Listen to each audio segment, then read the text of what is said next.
જો ઘરમાં કંઈ પણ ખાવાનું ન હોય તો કોઈ પણ પ્રકારના ભાત બનાવવા તો ઓપ્શનલ જ છે. તો આજે મારે પણ કંઈક એવું જ હતું, તો આજે હું પણ બનાવી રહી છું પુલાવ ભાત.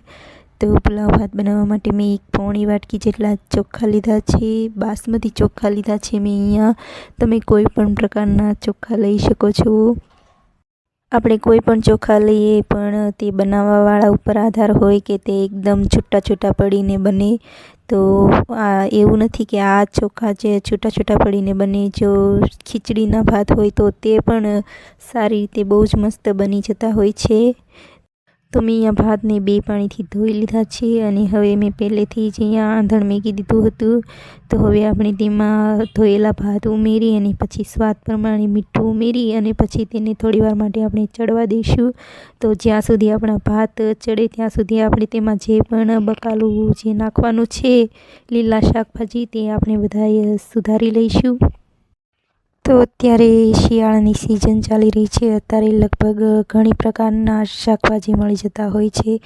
તો લીલા વટાણા પણ શિયાળામાં જ વધારે જોવા મળતા હોય છે, પછી ના હોય તો આપણે ભાતમાં લીલા વટાણા તો ઉમેરીશું જ.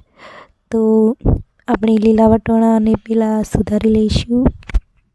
તો મોટા ભાગના લોકો પુલાવ ભાતમાં કોબીનો ઉપયોગ કરતા હોય છે.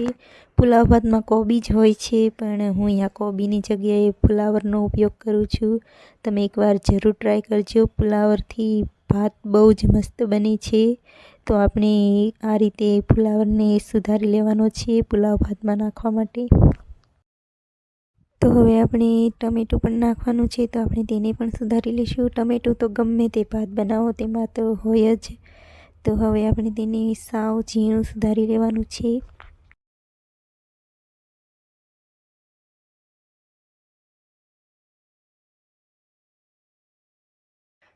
તો મેં એક ડુંગળી લીધી છે, આપણે તેને પણ સાવ ઝીણી સમારી લઈશું.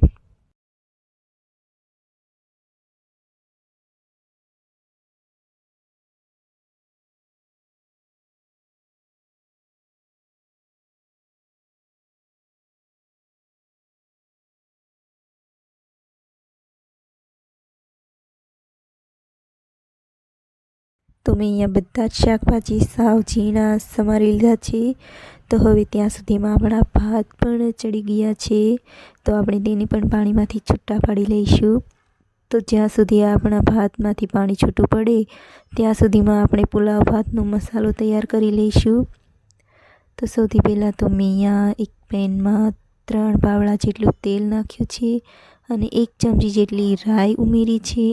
તો આપણી રાઈ જ્યાં સુધી ફૂટી ન જાય ત્યાં સુધી આપણે તેમાં બીજું કંઈ ઉમેરવાનું નથી. તમે ગમે તે વઘાર નાખો ત્યારે ખાસ ધ્યાન રાખવાનું, રાઈ જે છે તેને સાવ ફૂટી જવા દેવાની, નહીંતર તે રાઈ કાચી રહેતી હોય છે.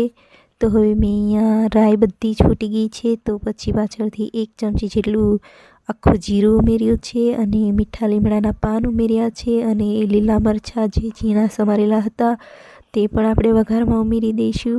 અને હવે જે આપણે ફુલાવર કાપ્યો હતો તેને મેં આ રીતે પાણીમાં ધોઈ અને પછી તો હવે આપણે ફુલાવરને આ રીતે થોડીવાર માટે તેલમાં જ ચડવા દઈશું, કારણ કે આપણે આમાં પાણી નથી ઉમેરવાનું. તો આપણું ફુલાવર જ્યાં સુધી સાવ ચડી ન જાય ત્યાં સુધી આને આ રીતે જ તેલમાં ચડવા દેવાનું છે. તો હવે ફુલાવર ઘણો ચડી ગયો છે. તો આપણે તેમાં પાછળથી ડુંગળી ઉમેરી દઈશું અને ડુંગળીને પણ થોડીવાર માટે તેલમાં ચડવા દઈશું. તો ડુંગળીને ફુલાવર ચડી જાય થોડો પછી આપણે પાછળથી તેમાં ટમેટાં ઉમેરી દઈશું. તો હવે આપણે પાછળથી તેમાં લીલા વટાણા ઉમેરી દઈશું. તો હવે આપણે આ બધો જ મસાલો થોડીવાર માટે તેલમાં ચડવા દેવાનો છે.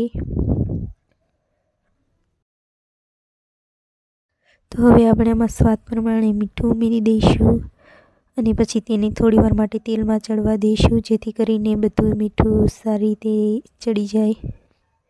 તો હવે 1 ચમચી હળદર ઉમેરીશું અને 1 ચમચી ધાણા જીરું પાવડર અને 1 ચમચી જેટલું મેં અહીંયા લાલ મરચું પાવડર ઉમેર્યું છે.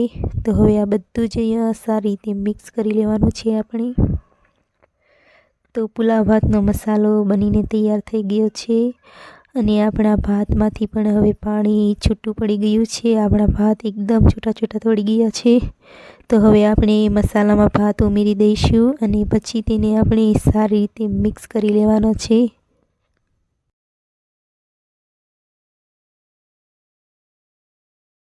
તો હવે આપણે ધીરે ધીરે ભાતને મસાલા સાથે મિક્સ કરી લેવાના છે, જેથી કરીને ભાત જે છે તે આપણા ભાંગે નહીં. તો આપણે હલકા હાથે એકદમ મિક્સ કરવાના છે આ રીતે.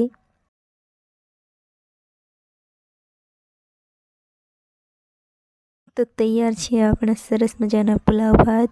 હવે આપણે આમાં ઉપરથી ઘણી બધી લીલી કોથમરી ઉમેરી દઈશું. અને મને કોમેન્ટ કરીને જરૂરથી કહેજો કે તમને મારા આ ફુલાવર સાથે બનાવેલા પુલાવ ભાત કેવા લાગ્યા.